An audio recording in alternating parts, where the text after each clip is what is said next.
Hey everybody, welcome back to Survival Heights Season 2, my amplified hardcore single player survival world. And today's video is all about a world tour plus a world download, which will be down in the description below, because we have finally hit 1,000 Minecraft days here in this hardcore world, 1,043 to be exact. And since it's just past 1,000, we're calling this the 1,000-day tour. I should have done this a little bit earlier when I hit 1,000, but regardless, it's 1,000 plus days, which I feel like is a big accomplishment for myself. Let me know down in the comment section below, though, for today's video, after you've watched it, what your favorite part of this world is, and make sure to leave a like as well if you do enjoy today's video. But without further ado, folks, I won't hold you too much longer. Let's jump right into this tour. Links and all that stuff in terms of seed and a lot of things that you want are down in the description, so make sure to check that out as well. But without further ado, folks, let's jump right into this tour. So it's probably a good idea to start things off where this entire world started, which, by the way, if you guys haven't checked out the other world tour that I did for 500 plus days,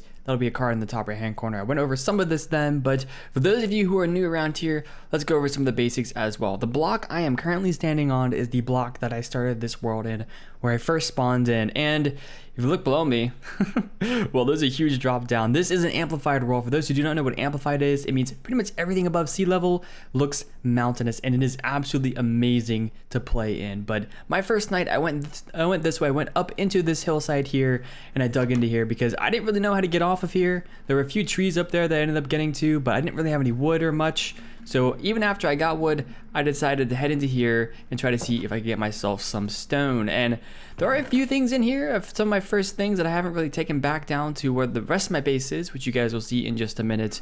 But there's a few things here. My first crafting bench, my first furnace as well. You can see where I sort of tried to dig down that way. Actually, we can use this since we're in 1.17 now. Which, by the way, this world is in 1.17. Down there, I tried to sort of dig out and see if I could dig all the way down to the ground, but we are floating pretty high up in the air, so that did not work out all that well.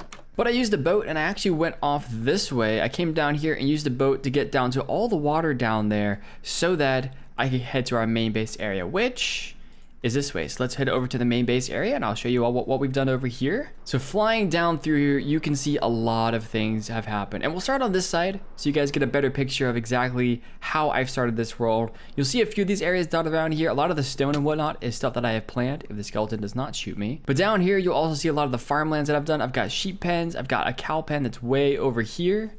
As you can see, way over there, I've got a cow pen there. I also have, well, I guess a few cows standing around here. Very simple tree farm right here, which I still need to improve. A little bit of wheat there, where we actually put our first wheat farm. And down around here, outside of that portal, which I'll get to in just a minute, down here is where I first started this world, really started this world, down in my starter cave area, which is located down here. Inside this door, you'll see some of the starter stuff I had. My starter storage, which is all empty now. My starter furnaces, starter bed, starter enchantment setup. And it's decorated fairly nicely, I think. And we have a starter little mineshaft area right here. It's a little cave that I found, and I decided to follow this cave down. And there's a whole bunch more down there where I got my first obsidian and diamonds and things like that. Not too interesting, so we'll kind of move out of here as there's a lot more to see in this world. Moving right along this way beside the wheat field, you'll also see one of the bigger things that I've done in this world, the giant nether portal. This thing was kind of a process, but I wanted to go with a mixture of brick and granite, as you'll see that's sort of a theme around this area, along with, we ended up adding some oak wood here. That was a suggestion, a few hay bales and whatnot, but this leads into the nether, which we'll head to a little bit later. We also have ourselves one of our Twitch stream redemptions, Steve Jr. Steve, for those who do not know, was a cow in season 1 of Survival Heights, which is the previous season to this. But this is Steve Jr. here, was redeemed by Swinsy, and of course we have the golden throne. Praise Steve, of course. If we continue to head this way, you'll see a very small sugarcane farm right there. It really doesn't have much to it. It's got some observers, some pistons, things like that. But I really need to expand this moving forward because honestly, it's not all that efficient. There's not much sugarcane there to really be efficient about, so there's not much I can really do about that. But over here you see sort of the main project for our area. This is our farming village. So I decided to go with a oak, birch, as well as granite and brick theme for the base here for a bunch of villager houses. I want to call this a farming village, and the idea behind this is that there's a farming village over here and a farmland area over here that these villagers would tend to if there are villagers here. I'm still haven't decided if I'm actually going to put villagers here We do have quite a few up there at our villager breeding area, which I'll get to a little bit later. But I think these houses are pretty cool. I think they're kind of cute. I try to do a little bit of some different designs. You'll see a lot of them are pretty basic, but you'll see some different things jutting out of the sides of the houses here and there. I try to keep them a little bit, not really the same, but along the same theme, but look a little bit differently, and I guess have some alterations to it. And I think it ended up quite nicely. We still have some things to put around here. I want to put a well down here. If I can get my elytra, there we go. You'll see up here, a few more houses up here. I'm trying to keep a lot of this stuff in the forest biome here, but we've got a lot more left to do around here. There really isn't much of an interior apart from Fallout's floor, which is another stream redemption here, which has a few bees and whatnot in here and some flowers and whatnot. But regardless, you'll also see the azalea leaves that are part of 1.17 and a few azalea trees around here. I want to add more of these moving forward, but this is all we've really done so far. And as we walk along this pathway, you'll also be able to see this tiny little tunnel I made right here that leads to a water elevator. There's a water drop on this side and a water elevator on the opposite side, which leads up to something that I should have mentioned a little bit earlier, which is my starter house. So after that starter cave that is located down there, which we explored a little bit earlier today, I moved into this starter house up here because I wanted a house that was more centralized to the main base area. I was, I guess, within the spawn chunks and had bigger storage, better floors, and just a lot more to it. So if we walk inside of here, you'll be able to see this is the interior of the starter house. This is a little bit of a treasure room, which I haven't really added much to. It's got my first set of iron armor, but that's about it. But I will need to add more of this moving forward.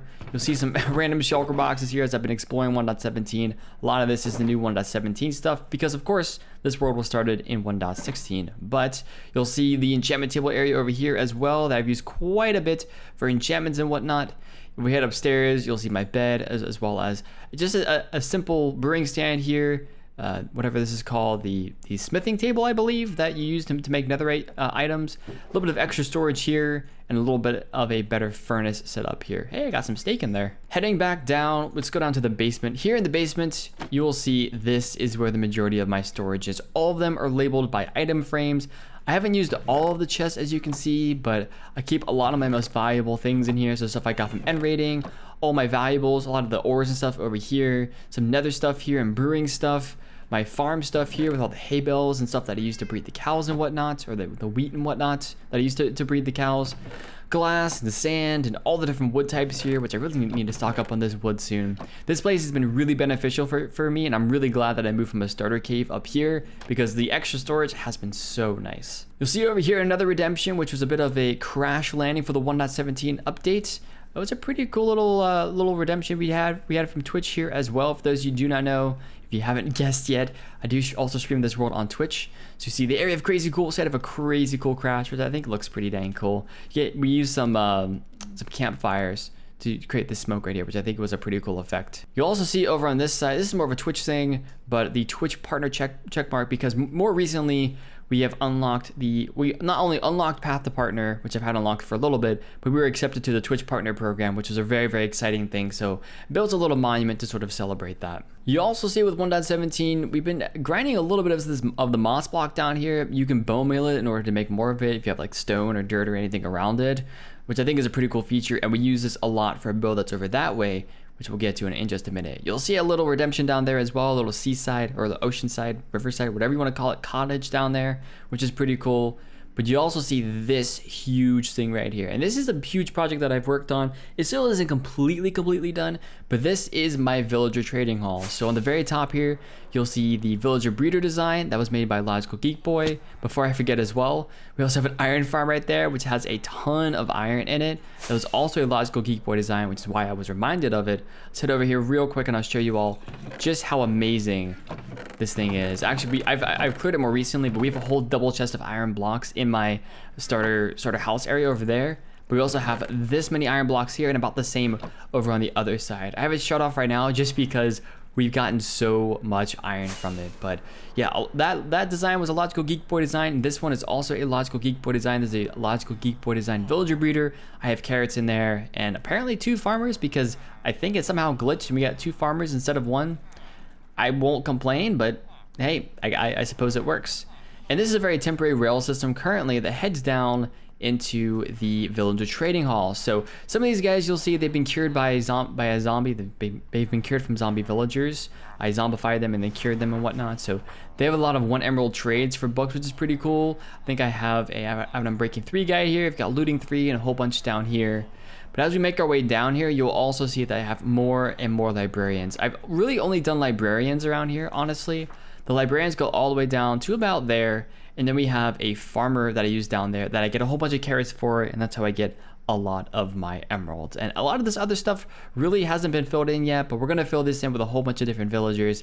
I just have to get around to actually getting a whole bunch more villagers, zombifying them, and bringing them down here. So we'll get to that eventually. I did some custom terraforming around this as well. You'll sort of see the top side there. This is sort of very thin on the top, so we added a little more depth to it. We also added more to the sides of these pillars here. Some of these pillars weren't even here. I kind of had to make some of it, but I think it turned out pretty dang well. And of course, we cannot forget the large ongoing project, the biggest project that I'm currently working on, which is the Ocean Monument drain and build. So we drained this entire area right here. We got really lucky that an Ocean Monument spawned so close to where I guess our main base area is, where the spawn chunks were.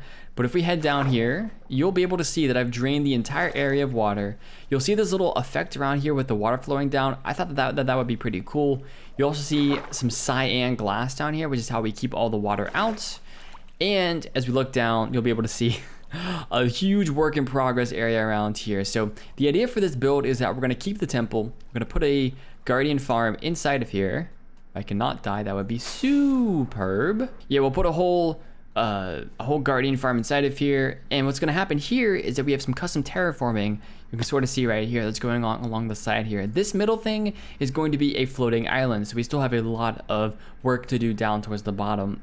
And then down here, you'll see, whoa, that you can barely see the bedrock here. That's because of the fog effect. 7 layers, alternating layers of glass that we're gonna be putting all the way around the outside here. That's gonna act as a fog effect. That way, when you're on this island, it actually feels like you're on an island above the void, which I think is a really, really cool effect. And we still have to work on some of this exterior here, but we'll get to that at some point as well. But a lot of this area is in progress. This is what I've been working on for probably mostly for the last 500 days or so, maybe the last 400 days, Minecraft days that is, because it is a huge project and it's taken so much time, energy, sand.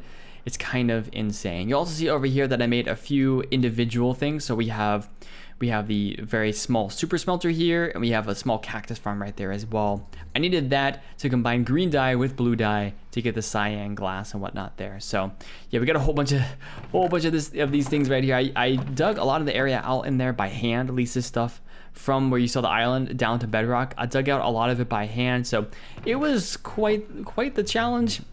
But we've gotten most, if not all of it, done at this point, and it honestly was well worth it. You also see as we fly over here, here is the Ocean Monument, but if we fly over this way, you'll see another redemption, which is a little tree in the desert. But you'll also see this entire desert. Most of it is pretty much devoid of sand at this point. There's a lot of sandstone, but I cleared out a lot of the sand for the Ocean Monument draining session, and honestly, given how much glass I'll be using for that fog effect, it was well worth it. You'll also see over in this area, we have the other mainland overworld thing that we have, which is my mob farm. It's got 3 levels inside of it. It's just a generic sort of dark room spawner. It's got 4 spawning platforms on each level, so 12 in total, because there's 3 levels to it. And there really isn't much of a build to this. I do have plans to make this into a build, like a hot air balloon or something along that effect, but honestly, we just have a lot to do in this world, so it's kind of been put on the back burner. You also see the cactus here that we can throw away some stuff in, and you can also see some of the drops we've gotten from here. This is my main source of gunpowder and bones and arrows and the like, so I use this mob farm quite a bit for that stuff. You won't see a whole bunch of gunpowder in here now, but I use that a lot for my rockets, so it would be nice to get a creeper farm at some point, but this thing I built this pretty early on, and it's worked wonders for us thus far. So if I remember correctly, that's really all we have for the overworld so far. There is a ton more to do, of course, and as long as I stay alive, because it is hardcore, so if we die, that's it. But as long as we survive, I've got so many plans for this overworld. So let's head on into the Nether. I'll show you all the Nether. There really isn't much in there, but I think it'd still be a good idea to show you all the progress that I have made in there. So we're gonna do this just in case there's a creeper inside, and let's head in. Apparently Bob the bovine is in here. Buddy, why are you in here? But either way, we are inside the Nether. Got my trusty gold helmet on as well, as you can see. And this is where we have our Nether portal. It's kind of weird. We spawned in a basalt delta, which honestly is not the best, but we deal with it. And I made this little pathway over this way because there's a bunch of other different places around here. I don't really have any sort of nether hub set up. We really haven't had the time to work on it with how much time has been spent over in the overworld. But if you head over this way, you'll see I have a few pathways around here. We'll go to a few separate areas. Over this way and up this way, there is actually a village where I got my first villagers to create the villager breeder that you saw earlier. And we're not actually going to go up there because there really isn't much point to it. It's just a portal, and then there used to be some rails there taking villagers from portal to portal, so there really isn't much to see. And I've explored a good bit of this nether, but the one thing I have not done, if we head down here, is a bastion raid. As you can see, there's a bastion sitting right here, and I have not touched it in the slightest. I am super afraid of the piglin brutes, so I have not even tried to touch one of these things, but it's a great source of gold and other things. We'll get to it at some point. I've just got to overcome that little fear of, dying, as can happen in hardcore worlds occasionally. But if we make our way across this gravel here, I know it's floating. Don't mention it in the comment section. It really, I understand. Not the best thing to go across, but I really haven't tried to knock it down and build something better, so it's kind of just going to stay here.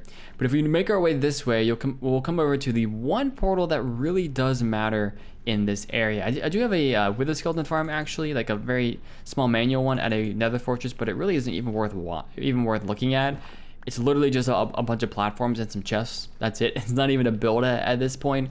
So I want to make our way over this way, and you'll be able to see the Enderman Farm that we have over in the end, because this nether portal leads into the end portal room. And as you can see, we have a few things in here, but mostly it just leads into this portal. So if we head through here, it'll load.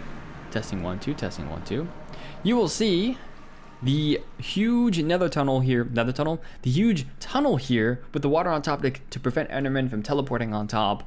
That leads over to our Enderman farm, which is way over there. The end island itself, I have defeated the Ender Dragon only once. We haven't done much in terms of Ender Dragon fights multiple times. It is something I want to do in the future, but we just have not gotten to it yet. But yeah, this is all that the end island is, and you can see the huge tunnel over that way. So let's head through that tunnel, and I'll take you all over to where the Enderman farm is, with this little design here as well. As you can see, it's a pretty cool design with a ice pathway right here that I use a lot. It's very, very fast, obviously, because it is ice, so I do enjoy having it there. And you can see the design, the black glass, the brick, the granite, the woods, the birch and the oak, which is a huge theme of this world in general. So this design in general is I followed a tutorial by my friend IMGP, who's a fellow Afterlife SMP member. If you don't know what that is, feel free to check out some of the other videos on my channel. But I followed his tutorial for this Enderman farm, and it's worked out wonders for us. So there's a little switch right here. Sort of peer out maybe the side a little bit here. You can't really see it underneath of the carpet, but there is a dispenser system or a dropper system, whichever it is, that allows you to drop ender pearls into the void. I have kept some ender pearls here, but mainly I've just thrown a lot of them away. And it's a semicircle design as well, so above where all of these Endermen are, there is a semicircle where they all can spawn, with an Endermite in the middle that they all try to pathfind to and drop down into this drop chute here where I eventually kill them. So you can see some of the decorations around here as well, very natural. And over here we have a little enchantment system, or enchantment station, because this really is one of the things you want to have here in the end. Oh, I forgot to replace the anvil as well. Got to do that at some point, but it's really useful to have here if I'm actually doing some enchanting, which I don't really do anymore because I have all the gear that I want. But yeah, the good thing is that it's at least here. And yeah, that's really it for the end dimension and in general for this tour. Now, before we go, just wait a minute. I will show you guys some of my tools and armor, because I know that will be a question we get down in the comment section below, as well as some of my statistics in case you want to check those out. You can always download the world as well. There is a link down in the description for you to download this world if you want to. The seed is also down there as well. If you don't want to download it but still want the seed, feel free to check that out. But so the armor that I have, let's go ahead and put on my helmet. So I have Kevin the helmet, blast protection 4, respiration 3, aqua affinity, mending, and unbreaking 3. Just a regular chest plate that hasn't been named yet with protection 4, unbreaking 3, mending. Legs, protection 4, unbreaking 3, mending. Boots as well with blast protection 4, depth strider 3, unbreaking 3, mending, and feather falling 4. Now the elytra, we also have mending and unbreaking 3 on it. Got a sword here that I don't normally use, but I use it for its looting effect for things like mob farms and wither skeletons and the like. So it's got sharpness 5, sweeping edge 3, looting 3, mending, unbreaking 3, and fire aspect 2.